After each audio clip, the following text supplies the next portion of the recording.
الله الحمد لله نحمده ونستعينه ونستغفره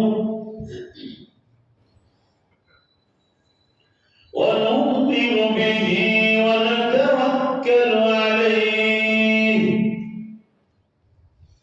ونعوذ بالله من شرور أنفسنا ومن سيئات أعمالنا من يهده الله فلا مضل له ومن يضلله فلا هادي له ونشهد أن لا إله إلا الله وحده لا شريك له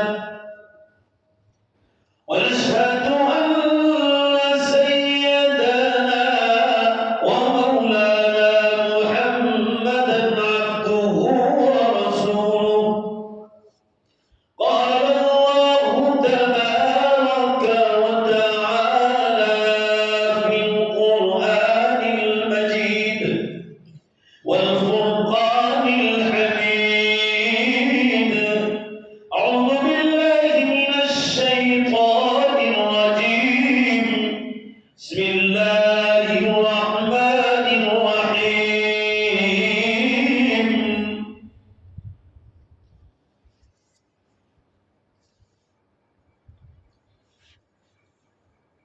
قال من يحيي العظام وهي رميم قل يحييها الذي ينشأها أول مرة وقال الله تبارك وتعالى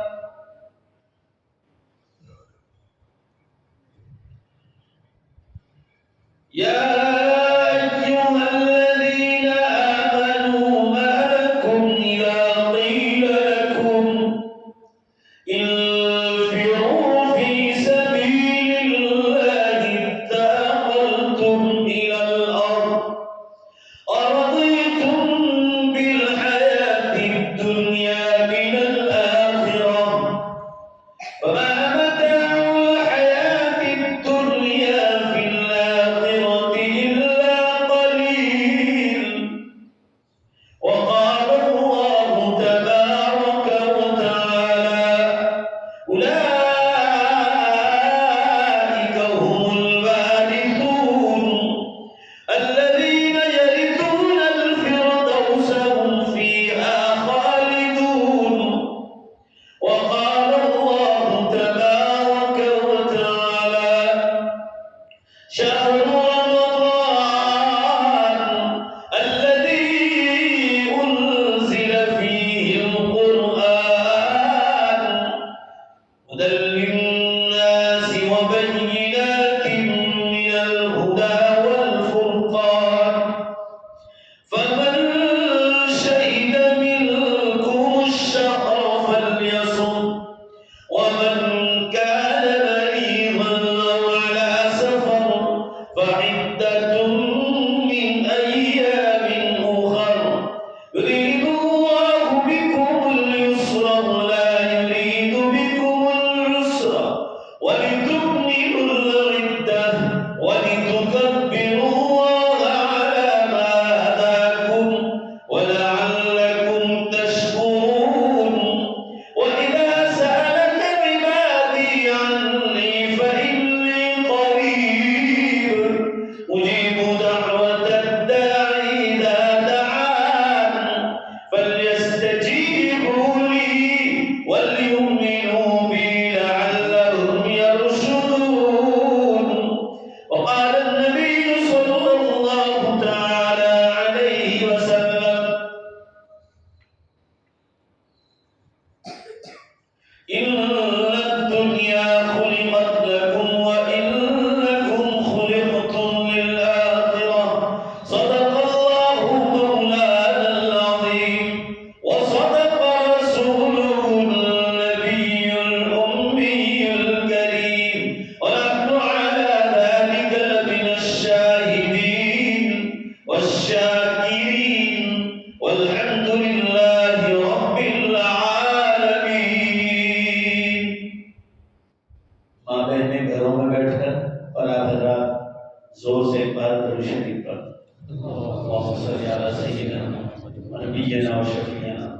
حبیبنا و سندنا مولانا محمد صلی اللہ علیہ وسلم. یہ جو جگہ خالی ہے نا صدر پور کر لو. یہ جو جگہ خالی تھوڑا آگے بڑھ جاؤ تھوڑا تھوڑا. ماشاء اللہ سمجھدار لوگ. بس بس بزرگان محترم، عزیز نوجوانوں، پردے پہ بیٹھ کر سننے والی عزیز بہنوں اور ماں، اس وقت آپ لوگوں کے سامنے قرآن پاک کی چند آیات شریفہ اور اللہ کے آخری نبی جناب محمد رسول اللہ صلی اللہ علیہ وسلم کی مبارک حدیث کا ذکر کیا ہے. اللہ تعالیٰ شانہ ہم تمام کو دھیان سے سننے کی اور عمل کی توفیق بخشے. اللہ دوسروں تک پہنچانے کا درد نصیب فرما. محترم بزرگوں اور عزیز نوجوانوں، عزیز بہنوں اور ماؤں، میں جو پہلی بات سنانے جا رہا ہوں اس کو ذرا دھیان سے سنو.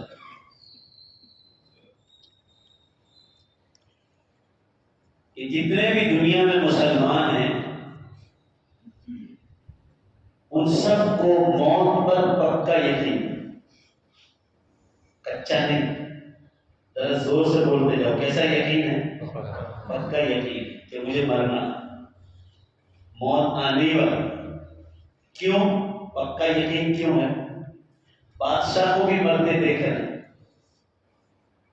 فقیر کو بھی مرتے دیکھ رہے ہیں، مالدار کو بھی مرتے دیکھ رہے ہیں، غریب کو بھی مرتے دیکھ رہے ہیں، گورے کو بھی مرتے دیکھ رہے ہیں، کالے کو بھی مرتے دیکھ رہے ہیں، مرد کو بھی مرتے دیکھ رہے ہیں، عورت کو بھی مرتے دیکھ رہے ہیں. عزت والا انسان بھی مر رہا ہے اور بے عزت انسان بھی مر رہا ہے. عرب کا رہنے والا بھی مر رہا ہے اور عرب کو چھوڑ کر پوری دنیا عجب ہے وہاں کا رہنے والا بھی مر رہا ہے.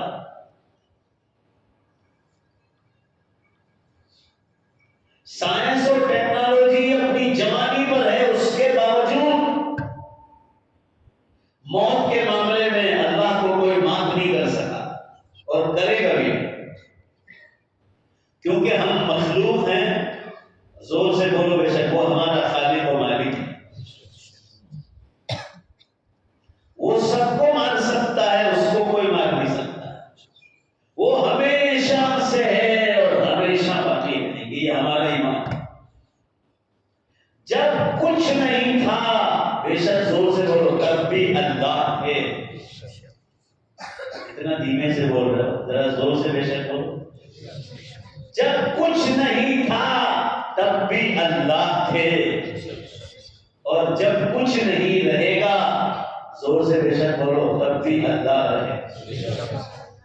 اب ایسا لگ رہا ہے کہ کچھ جان نہیں آپ لوگ. مردہ جواب دو گے نا. دوسری بات، اکھر گاؤں میں قدم بھی نہیں رکھو. میرے ساتھ تو زور سے بولنا ہی پڑے گا آپ کو، تاکہ مجھے اتنا یقین ہونا چاہیے کہ آپ میری بات سمجھ لیں. بس تو بلانے والے کی محنت کامیاب، میرا آنا بھی کامیاب.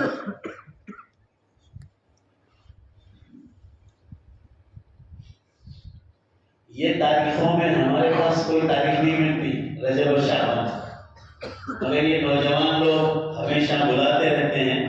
تو یہ تاریخ کسی اور کو میں نے رمضان سے 2 دن پہلے دی، اور وہ مان گئے. ورنہ بہت لوگوں کو کہا کوئی مانے نہیں. ان کو پوچھو، انہوں نے اپنے فون کیا. اور جو گجرات سے باہر کے پروگرام ہیں، رجب کے آخر سے لے کر شعبان کے آخر تک، سب گجرات سے باہر، وہ کوئی مانے گا. تو میں آیا ہوں بڑی مشکلات کے بعد آیا ہوں، آپ کو آسانی سے نہیں ملا ہوں.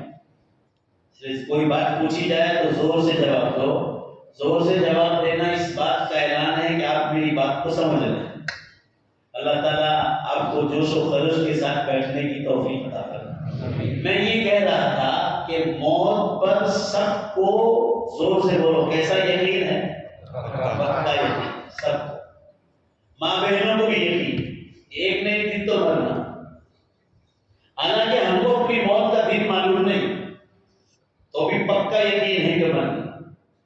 سورت شہر میں 50 نوجوان دنیا سے چلے گئے ایک ہی مہینے. اس میں 47 غیر مسلم تھے اور 3 مسلمان تھے ایک ہی مہینے. ان کو معلوم نہیں تھا کہ ہماری موت آنے والی. سب ہائی پریشر اور بلڈ پریشر میں دنیا سے چلے گئے.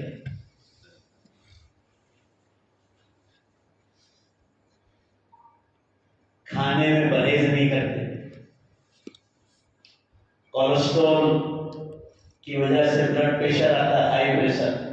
پھر اوپر سے جم میں جاتے ہیں اور جم میں پروٹین نام کا پاؤڈر کھاتے ہیں, اس سے اور زیادہ ہائی پریشر ہوتا ہے. اور ایک ہی سیکنڈ میں دنیا سے چلے, دوسری سیکنڈ نہیں ہو. کوئی کرکٹ کے میدان میں تھا تو کھڑے قریب رہا, ایک ہی سیکنڈ گرا, وہاں پہنچے لوگ اور اتنی دیر میں تو روح افزا. ابھی ایک مسلم نوجوان ہے, مجھ سے کافی تعلق رکھتا ہے. اب مجھے یہاں درد ہونے لگا, دوست نے کہا کہ چل جلدی سے بائک پر بیٹھے. بائک پر بیٹھے ہاسپٹل لے جانا ہے, سر ڈال دیا اس کے کندھے میں.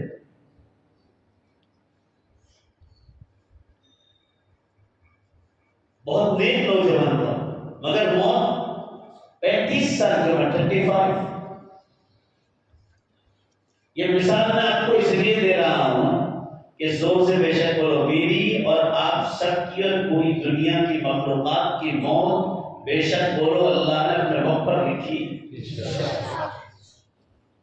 تو موت پر تو سب کو یقین ہے, مگر یقین کمزور کہاں ہے وہ میں آپ کو سمجھانے کے لیے آ گیا. مرنے کے بعد دوبارہ زندہ ہونے پر پکا یقین نہیں, کچا یقین. اس لیے امت دین سے دور ہے. اگر مرنے کے بعد قیامت کے دن اللہ تعالیٰ مردوں کو دوبارہ زندہ کرے گا, اس پر پکا یقین آ جائے جیسے موت پر یقین ہے, تو کوئی انسان بے دین نہ رہے, ہر انسان مرد عورت دیندار بن جائے, اللہ کی مرضی کے مطابق زندگی گزارنے والا بن جائے. بھائی موت پر یقین کیوں ہے؟ میں نے آپ کو بتا دیا کہ سب کو مرتے دیکھ رہا. پچھلے سال دبئی کا بادشاہ کا انتقال ہوا. دبئی کا بادشاہ اڈانی امبانی کو چکر آ جائے ایسی دولت تھی اس کے پاس. 25,000 ارب ڈالر کا مالک تھا.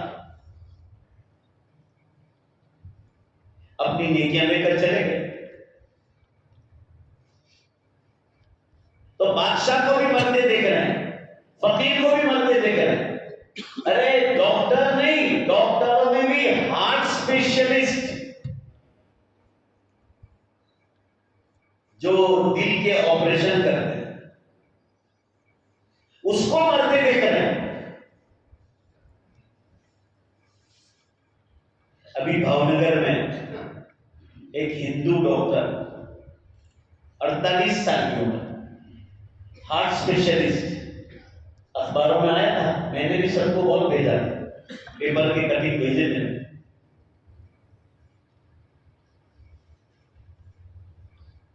11,000 ہارٹ کے آپریشن کیے. میں آپ سے بلواؤں گا, ذرا زور سے بولو, کتنے ہزار آپریشن کیے؟ 11,000 ہارٹ کے. رات کو سوئے, اتنا زور سے اٹیک آیا ان کو, خود کو, ان کو بی پی پریشر کی تکلیف تھی. 2 اسپیشل ڈاکٹر بمبئی سے بلائے گئے آپریشن کے لیے. 8 گھنٹے آپریشن چلا مگر روح چھوڑ دی. چالو آپریشن.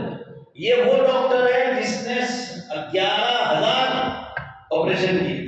بمبئی میں ایک ڈاکٹر تھے, ڈاکٹر نیٹو مانگے, تقریباً 45 سال کی عمر. ان کی موت کیسے آئی؟ یہ خود ڈرائیونگ کر رہے تھے. یہ ہارٹ اسپیشلسٹ تھے وہ. آپ یوٹیوب پہ جا کے دیکھو, who was the ڈاکٹر نیٹو مانگے. ڈاکٹر نیٹو مانگے کون تھا؟ یوٹیوب پہ ملے گا, سرچ کرو آپ گوگل میں. اتنی چھوٹی عمر میں 10,500 ہارٹ کے آپریشن کیے. گاڑی چلا رہے تھے، ان کو یہاں ہارٹ میں چھاتی میں درد ہوا، قریب کے ہاسپٹل میں دوڑے، گاڑی بند کر کے جلدی سے دوڑے، کہا کہ مجھے جلدی چیک کرو، مجھے اٹیک آیا۔ پر وہ ہاسپٹل والوں نے اس ڈاکٹر کا نام سنا تھا کہ انڈیا میں نمبر 1 ڈاکٹر نیکو مانکے ہے، مگر وہ ہاسپٹل والے نرس ڈاکٹر ان کو جانتے نہیں تھے یہ ڈاکٹر نیکو مانکے، اور ان کی غلطی یہ ہوئی کہ وہ اپنے نام بھی نہیں بتا سکتے کہ میں ڈاکٹر نیکو مانکے، تو انہوں نے سستی کی کرتے دھیمے دھیمے دھیمے کر گئے، اتنے میں تو جان توڑ۔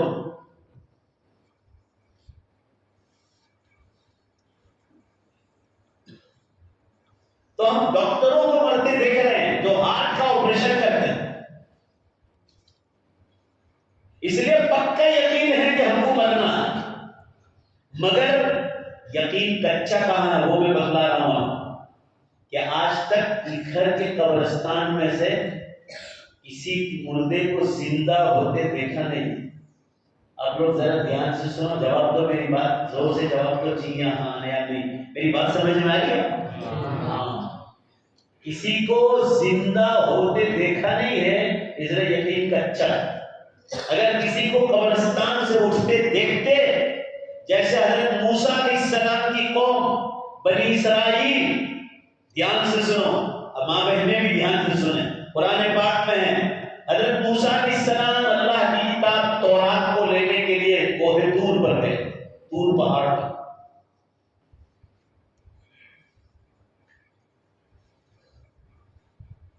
تو ان کی قوم جو ایمان لائی تھی شیطان کے بہکانے پر بچڑے کی پوجا میں لگ گئے، انہوں نے بھی ایمان اسی لیے چھوڑا تھا کہ مرنے کے بعد کچھ نہیں ہوگا، شیطان ان کو بہکایا تھا، تو شیطان کی جال میں پھنس گئی پوری قوم اور ایمان چھوڑ دیا۔ حضرت موسیٰ علیہ السلام تورات لے کر آئے، کتاب اللہ کی،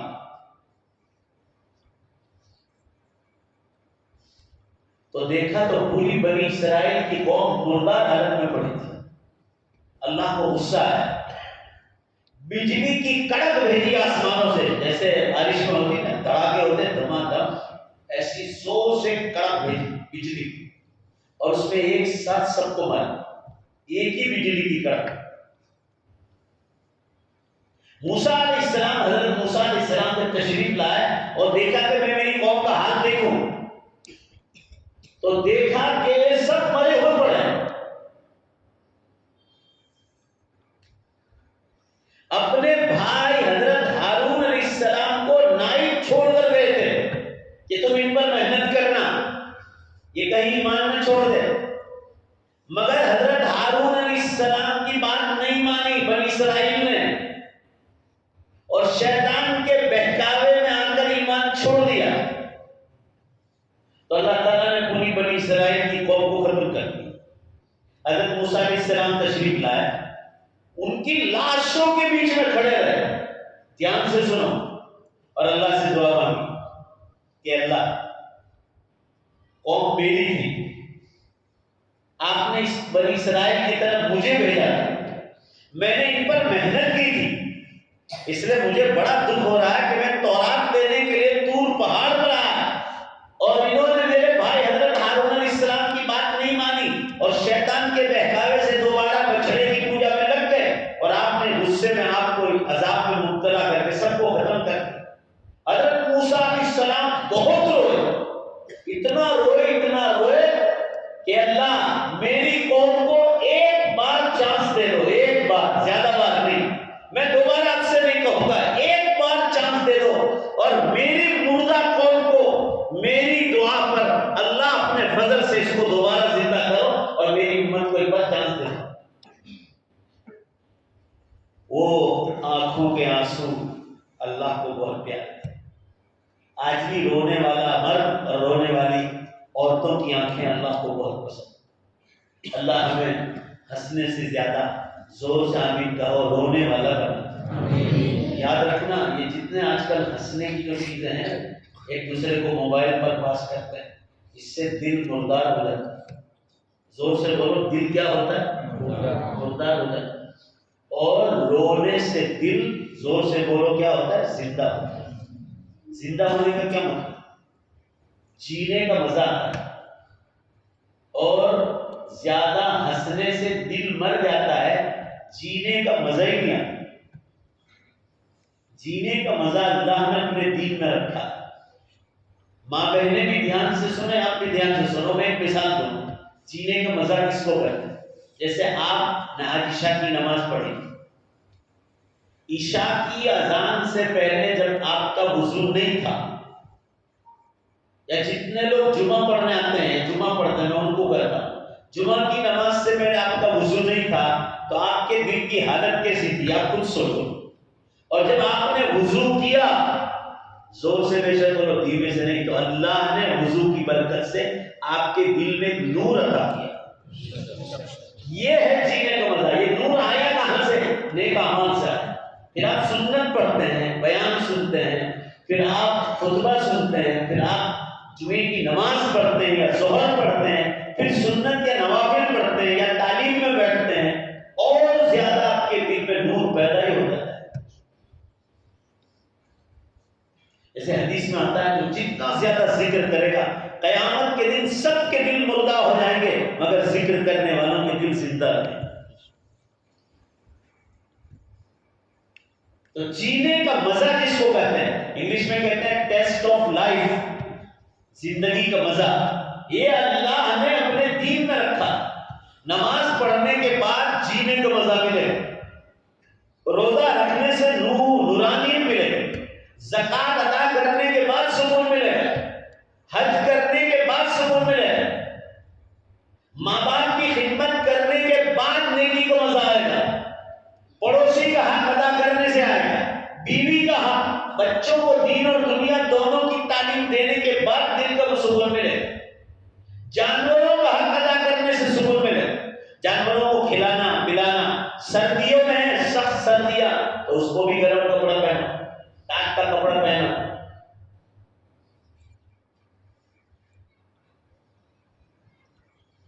معاملات کی صفائی، کسی سے ادھار لیا ہے 500 روپے، 5000، 5 لاکھ، واپس کر دیا، واپس کرنے کے بعد ایک خاص قسم کا دل میں سکون ہوگا کہ اللہ نے ایک ذمہ داری سے دور کر دیا۔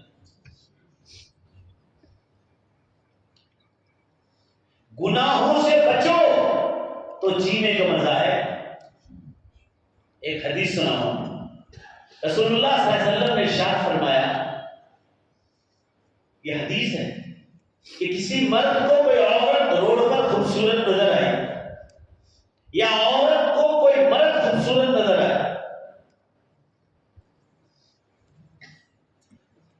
میں بات کر رہا تھا جینے کا مزہ، دل کا سکون، من کی شانتی۔ مرد کو عورت پسند آئی، عورت کو مرد اچھا نظر آیا، پہلی نظر معاف ہے اللہ کی طرف سے، زور سے بولو سب مل کر، پہلی نظر۔ دل چاہتا تھا کہ دوبارہ دیکھیں، مگر اللہ کے رسول صلی اللہ علیہ وسلم، یہ حدیث سنا رہا ہوں، اللہ کے رسول صلی اللہ علیہ وسلم فرما رہے دل چاہ رہا تھا مگر نظر پھرا لی، اللہ کے ڈر کے مارے۔ یہ حدیث پوری دھیان سے سنو، رسول اللہ صلی اللہ علیہ وسلم کی حدیث کے الفاظ ہیں، حلال بستروں پر وہ مزہ نہیں آئے گا جو اللہ اس گناہ سے بچنے کے بعد دل میں نور پیدا کرے۔ یہ حدیث سے پوری جو میں نے آپ کو سنا ہے، یہ نور پیدا ہوگا، زور سے بے شک بولو، گناہوں سے بچنے کے بعد پیدا ہے۔ کیونکہ یہ نگاہ جو ہے نا، پھر آدمی کو زنا کاری کی طرف لے جاتا ہے۔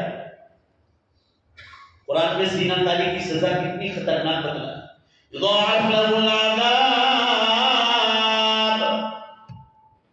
زنا کار مرد یا زنا کار عورتوں کی سزا ڈبل کی جائے گی، یضاعف لہ العذاب یوم القیامہ، قیامت کے دن۔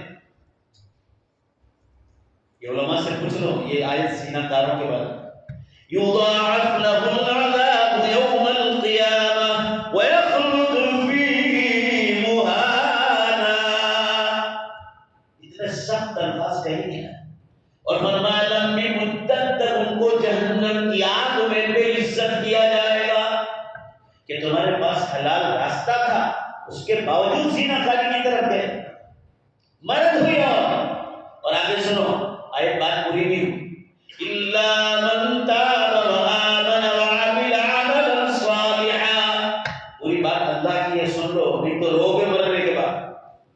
زنا کرنے سے پہلے 100 بار سوچو، انسان سوچے گا، مگر ہاں جو مگر جوانی میں توبہ کر لے، گناہ ہو گیا ایک بار زنا کرے گا، فرمایا سچی توبہ کر لے جوانی میں، الا من تاب، ہم اگر جو توبہ کر لے، توبہ کس کا نام ہے؟ پہلے ہی سن لو کہ جو گناہ ہوا مرنے دم تک جنازہ اٹھ جائے، زور سے بولو دوبارہ وہ گناہ ہونا نہیں چاہیے، تو سمجھے توبہ ہوئی۔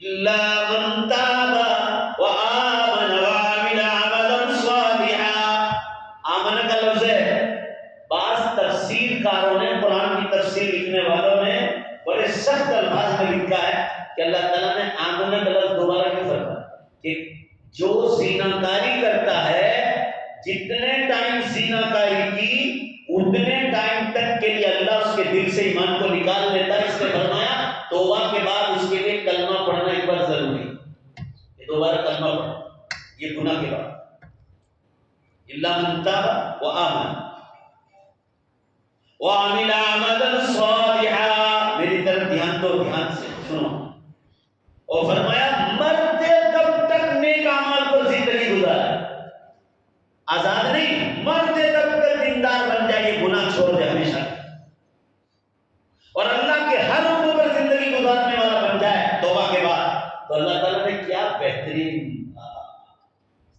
ایسی بات کسی اور جگہ نہیں فرمائی۔ خوشخبری تو سنو، کیا خوشخبری دے رہے ہیں سچی توبہ کرنے والے کو، جب بات پوری ہو جائے تو زور سے سبحان اللہ کہنا، میں بھی تو دیکھوں کہ آپ کا ایمان کیسا ہے، کہ اللہ تعالیٰ کی خوشخبری ساتھ خوش ہیں کہ نہیں، اس سے پتہ چلے۔ اللہ فرما رہے ہیں جس نے زنا کاری سے سچی توبہ کر لی اور دوبارہ کلمہ پڑھا، وہ مرتے دم تک نیک اعمال پر زندگی گزاری، تو فرما رہے وہ جو تو نے زنا کاری کی ہے، وہ جو تو نے دوسرے گناہ کیے ہیں جس کا تعلق اللہ کے ساتھ ہے، اللہ فرما رہے ان گناہوں کو میں کیا کروں گا،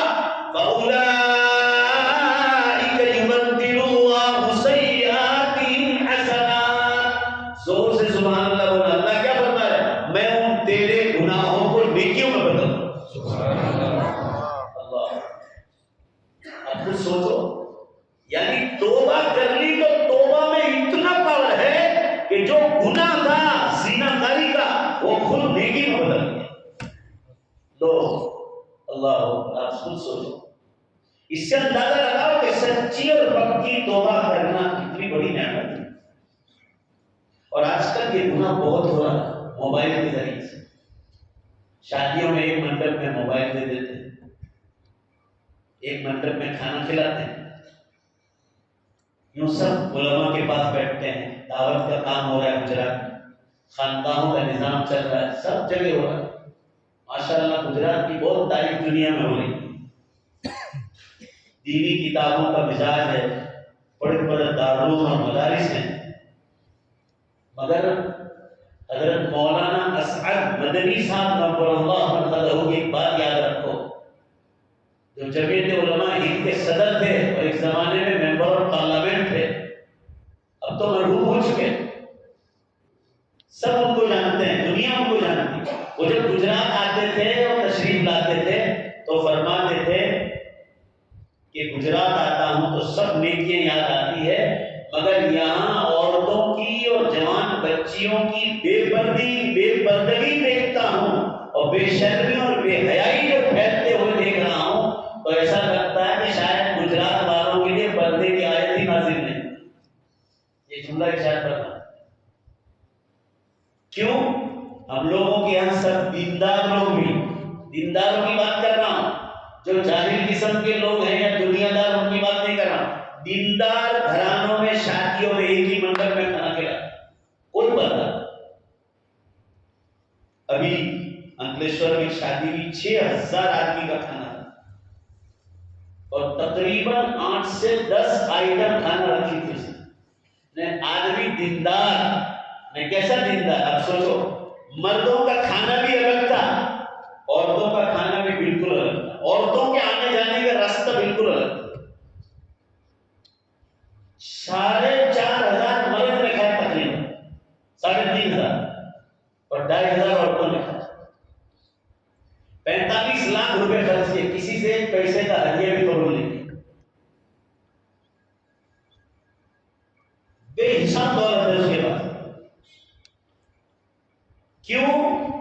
کہ ان کے گھروں میں، یہ وہ یوپی کے رہنے والے ہیں، بچپن سے ان کے گھروں میں پردے کا مزاج ہے. زور سے بولو نا بھائی. جی ہاں، بات سمجھ میں آ رہی؟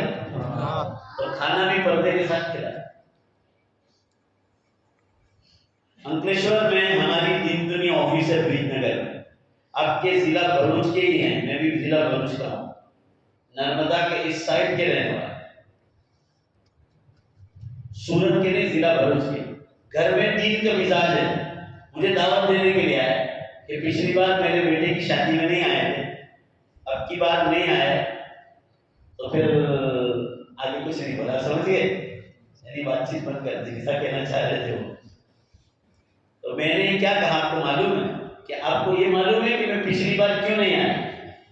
کہ نہیں معلوم.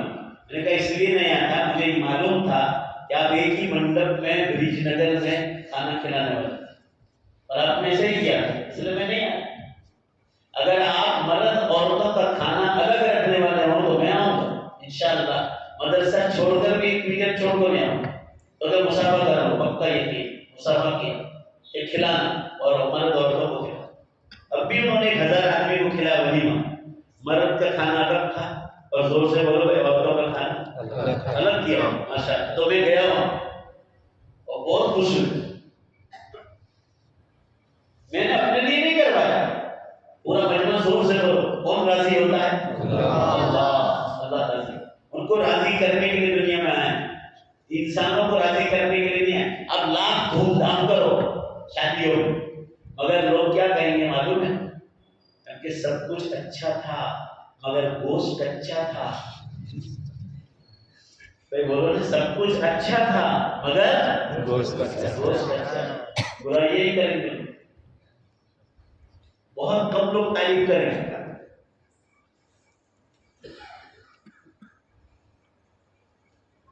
کہنے کا مطلب یہ ہے کہ یہ گجرات میں بھی یہ بیماری حد سے زیادہ زینا کاری.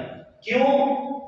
شادیوں کے منڈپ پہ ایک ساتھ کھانا کھلانا، کالجوں میں یونیورسٹیوں میں لڑکوں کے ساتھ بھیجتے ہیں، بازاروں میں کام کرنے کے لیے دکانوں پر فیکٹریوں پر ساتھ بھیجتے ہیں. گجرات میں لوگ بھیجتے ہیں مردوں کے ساتھ.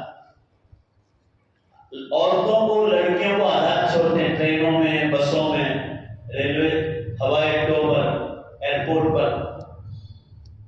اور بھی جگہ ہے مگر گجرات میں بھی یہ بلا ہے. جہاں بھی آپ آزادی کرو گے اور مرد عورت کا آپس میں ملنا ہوگا، سب مل کر زور سے بولو تیسرا ان دونوں کے بیچ میں کون آئے گا؟ شیطان آئے گا. پھر کیا کرے گا؟ مسلم عورتوں کو کہے گا کہ مرنے کے بعد آج تک کوئی قبرستان سے آیا نہیں ہے، لہٰذا ایمان چھوڑ دیں. کچھ ہونے والا نہیں. اس لیے مسلم لڑکے ایمان چھوڑ کر بھاگ رہے. اور آپ نے ان کو دین پڑھایا نہیں بیشتی زیور تک. حضرت تھانوی رحمۃ اللہ علیہ جو کتنے بڑے بزرگ تھے پچھلی صدی کے، حضرت مولانا اشرف علی صاحب تھانوی نور اللہ علیہ، فضائل اعمال نامی کتاب جو شیخ زکریا رحمۃ اللہ علیہ نے لکھی، ان کی کتابوں کے جیسے ترجمے اور ٹرانسلیشن ہوئے، اس سے پہلے بیشتی زیور لکھی گئی، اس کی بھی دنیا بھر میں ٹرانسلیشن اور ترجمے ہوئے.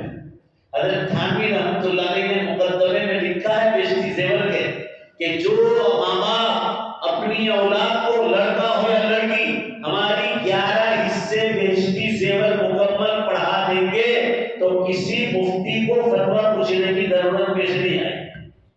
یہ مقدمے میں لکھا ہے، پڑھ لو. پھر آپ کی بیٹیاں، بہنیں، بھانجیاں، بھتیجیاں، نواسیاں اور پوتیاں کسی غیر مسلم کے ساتھ بھاگے گی نہیں.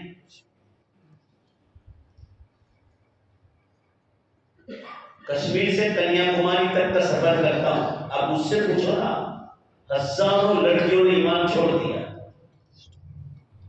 جو لوگ لاکھوں کی بات کر رہے ہیں وہ غلط بات، مگر ہزاروں کی تعداد میں کوئی شک نہیں. بھروچ میں سے کتنی لڑکیاں چلی گئی، سورت میں اس سے زیادہ. میں صرف کالج کی بات نہیں کر رہا، کالج ہو، یونیورسٹی ہو، دکان بھی ہو،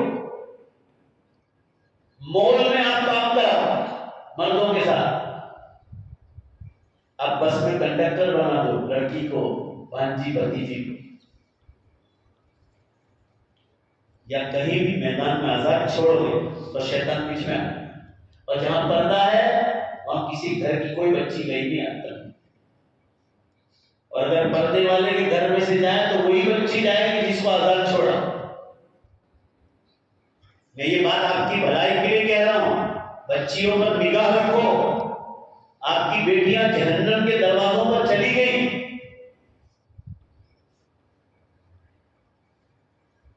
بے شمار لڑکیوں کو ہم واپس لائے، ہم لوگ لائے، ہم محنت کر رہے ہیں۔ احمد آباد میں کتنی کمیٹیاں ہیں، احمد آباد میں بھی ہائی کورٹ اور سپریم کورٹ کے وکیلوں سے ہمارے تعلقات ہیں۔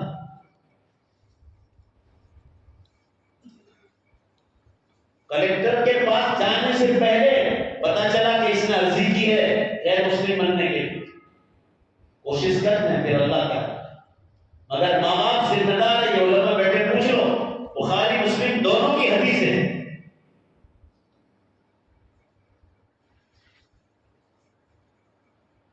کہ ماں باپ اپنی اولاد پر چرواہے ہیں، جیسے بکریاں چرانے والا ذمہ دار ہے ہر بکری کا، کہ مالک پوچھے گا کہ اتنی بکری میں سے بکری کہاں گئی، اسی طرح ماں باپ ذمہ دار ہے اگر اولاد بے شک بولو تو اسے جہنم کی طرف دے۔ اور اس کی مین وجہ کیا ہے کہ بچیوں کو جتنی دین کی تعلیم دینی چاہیے، ایمان کی مٹھاس پلانی چاہیے، وہ پلاتے نہیں۔ تعلیم سے کوئی نہیں روکتا، آپ ان بچیوں کو ان کالج میں بھیجو پڑھانے کا آپ کو ارادہ ہے تو، جہاں صرف لڑکیوں کی کالجز، اونلی گرلس سکولز ہے، گرلس کالجز ہے، گرلس یونیورسٹیز ہے۔ آپ کو ڈھونڈنا پڑے گا، سرچ کرنا پڑے گا گوگل پر، آپ کو لوگوں سے پوچھنا پڑے گا کہ لڑکیوں کی تعلیم کہاں سے ہوتی۔ فتاوا کی کتابوں میں لکھا ہے، مسئلوں کی کتابوں میں، یہ علماء بیٹھے پوچھ لینا۔ اگر کوئی دینی مدرسہ ہو جہاں قرآن اور حدیث کی تعلیم ہو رہی ہو، وہاں بھی دین کے مدرسے کی بات کر رہا ہوں، اگر ایک ہی کلاس میں لڑکے اور جوان لڑکیوں کو بٹھا کر، لڑکے بھی جوان لڑکیاں بھی جوان، اگر ایک ہی کلاس میں پڑھانا جائز ہے یا نہیں، اب اگر مفتیوں کو پوچھو گے تو مفتیان کرام اس کو بھی حرام کہیں گے۔ بھائی زور سے بولو نے کیا کہیں گے؟ حرام کہیں گے، کہ جائز نہیں، اس کا الگ انتظار۔ اس لیے ہمارے اکابرین اور بزرگوں نے لڑکیوں کے الگ مدرسے کھولے۔ کوئی آپ کو بڑی عمر کے جوان لڑکے اور لڑکیوں کا ایک ساتھ مدرسہ کہیں دنیا میں بھی نہیں ملے۔ امریکہ کے ملکوں میں جاتا ہوں، میں نے لڑکیوں کے مدرسے دیکھے، کوئی بھی لڑکا ان مدرسوں میں ایک بھی جوان لڑکا۔ پنامان امریکہ کا ننگے میں ننگا ملک ہے، برازیل، میں آپ کو اپنی زبان پر بھی نہیں لا سکتا کہ وہاں کتنا ننگا پن۔ وہاں بھی بچیوں کی مدرسے کھلے ہیں چھوٹے موٹے، وہاں جوان لڑکیاں پڑھ رہی مگر ایک بھی جوان لڑکا نہیں ملے۔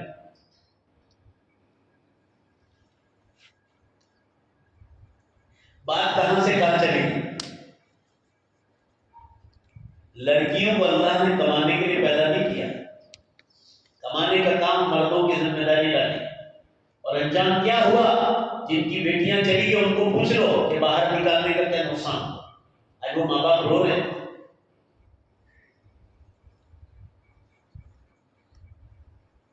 پہلے زمانے میں بھی سنو، آج سے 50 سال پہلے جو بڈھے لوگ ہیں ان کو پوچھ لو، لڑکیاں کالج میں جاتی تھی مگر کم تعداد میں جاتی، سنکھیا کم تھی۔ ان لڑکیوں سے بھی غلطیاں ہوئی کالج میں، مگر ان کے ماں باپ نے ان کو بیشتی زیور تک تعلیم دی تھی مضبوط۔ تو اس کا فائدہ کیا ہو معلوم ہے؟ کالج میں غلطی ہوئی یا کسی دکان پر کام کرنے سے یا فیکٹری میں ساتھ کام کرنے سے غلطی ہو گئی ان سے کسی مرد کے ساتھ، ان لڑکیوں نے ایک نیکی کا کام یہ کیا کہ ان مردوں کو کلمہ پڑھا کے ایمان میں داخل کر دیا۔ ذرا زور سے جواب دو، میری بات آپ کو سمجھ میں آئی؟ اور اب کی لڑکیوں کو ان کو بہکاتے ہیں غیر مسلم کہ تو ایمان چھوڑ دے، اور باقاعدہ اس پر محنتیں ہو رہی ہے لالچے دے کر۔ آپ واٹس ایپ پر دیکھ رہے ہیں کتنا کھلا لوگ بول رہے ہیں، اس کے باوجود بھی آپ جاگنے کے لیے تیار نہیں۔ تعلیم سے آپ کو کوئی